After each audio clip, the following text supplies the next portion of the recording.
Now, continuing our previous discussion, we are now going to discuss gravitational potential.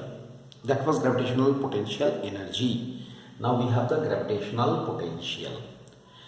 First of all, we want to see what is the basic difference between these two definitions. Here, what is the gravitational potential at a point? I want to discuss the gravitational potential at a point. So, gravitational potential at a point, right? Gravitational potential at a point, you can say in the gravitational field of the body. I will be coming to that point. What is the gravitational field? Right? We shall discuss it. So, gravitational potential at a point in the gravitational field of a body is defined as the work done in shifting unit mass. It is the work done in shifting the unit mass from infinity to that point. Unit mass. Right? What I have said, gravitational potential in the field of a gravitational field of a mass, any mass, is defined as the work done in shifting a unit mass from infinity to that point. That is a slight difference. In the previous case, it was from in shifting the any mass. Here it is in shifting the unit mass. This is only the difference. So unit mass को हम अगर move करते हैं तो जितना होगा. See, it is very simple to just this will be our guideline. On the basis of that only we can find out the gravitational potential. Like this. Suppose if I say gravitational force experienced by the unit mass, if I write here gravitational force experienced by the unit mass at P. Okay, in this figure, what will happen? F is equal to G into M into 1 by x square, means G into M by x square. Simple. F is equal to G into M into 1 by x square, means G M by x square. Then what is the small work done? Again, I am just telling you, you can write down in the similar way. The small work done in moving unit mass, here, unit mass from A to B. What will be the small work done? dW should be F into dx, right? In this direction, we are moving it. So it will be Gm by x square into dx. We can write. And then what is the total work done in shifting this unit mass from infinity to this point P? I think you can understand the similar steps we are using. That means the net work done, total work done. How much? Total work done in shifting the unit mass from infinity to that point. How much it will be? W is equal to integration of dW is equal to here integration of Gm by x square into dx. X is equal to infinity to x is equal to r.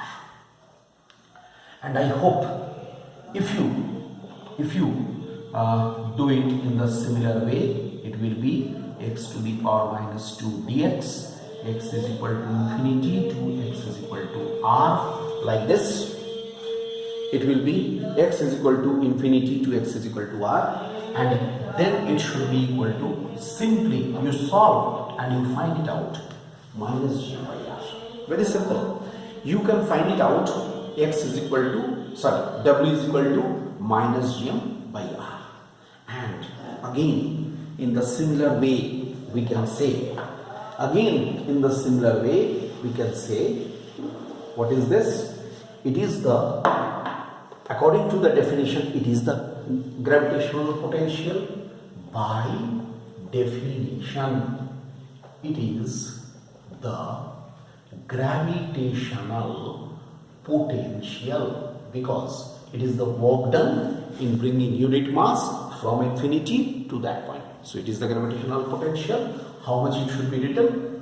By definition, it is the gravitational potential. Then how it will be? Given by capital V is equal to minus Gm by R. V is the notation for the gravitational potential. It's simple. V is the notation for the gravitational potential. Now, two things we have discussed till now: gravitational potential and gravitational potential energy. Now, look, I just tell you one thing. Gravitational potential energy and gravitational potential. It has the unit joule. It has the unit joule per kg. SI unit. One has the unit joule, another has the unit joule per kg, and one must remember that both are scalar. Very important to note. Both are scalar. Alright, gravitational potential and gravitational potential energy both are scalar quantities. Why? Because both are actually the work done. A type of the work done. Right? Work done is always a scalar quantity. Energy and work done are always the scalar quantities. So it both are the scalar quantities. Alright? These things we have got regarding gravitational potential and potential energy. I again come back to, this was all about the gravitational potential. We have got it. Now again I come back to the gravitational potential energy. Let me now again come back to the gravitational potential energy. Since these portions have been done, I remove these things from here. Okay. Let us now again focus on gravitational potential energy. I remind you, U is equal to minus G M1 M2 divided by R. This is our expression. Clear? So, important points. Let us discuss important points regarding this formula. Number one. You can write negative sign.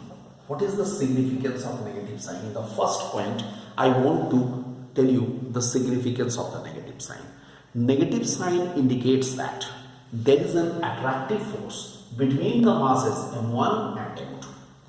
So, negative sign indicates the attractive force between the masses M1 and M2. ये show कर रहा है कि masses M1 और M2 के बीच क्या है? Attractive force है. Second point, as R increases, I remind you, as R increases, U also increases. As R increases, now you can say, why?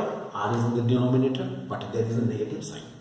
If it would have been positive, then as R increases, U will decrease. But if it is negative, so what will happen? The value, negative का अगर value decrease करता है, तो पूरा value increase करेगा. -2 is greater than -3. That's why as R increases, U also increases. Right? It is the second point. And there is a third point. That is, I want to talk to you regarding changing gravitational potential energy. Let us now talk about the change in the gravitational potential energy. What is the change? What is the change in the gravitational potential energy? Right? How can we define? So you can write the change in gravitational potential energy between the 2 points. The change in gravitational potential energy between the 2 points. Between the 2 points may be defined as. Between the 2 points may be defined as. May be defined as the work done in shifting. May be defined as the work done in shifting any mass from one point to another point. From one point to another point. In between the 2 points, it is the, like, just see, in gravitational potential energy, how we have defined? From infinity to that point. And here, from one point to another point. That means, again I am coming to our derivation. I remind you the derivation under this condition, gm1 m2 by x square into dx. Right. If I ask you, what is the total work done in shifting it from one point to another point? Okay. Then how to find out? In the next lecture, we are continuing it.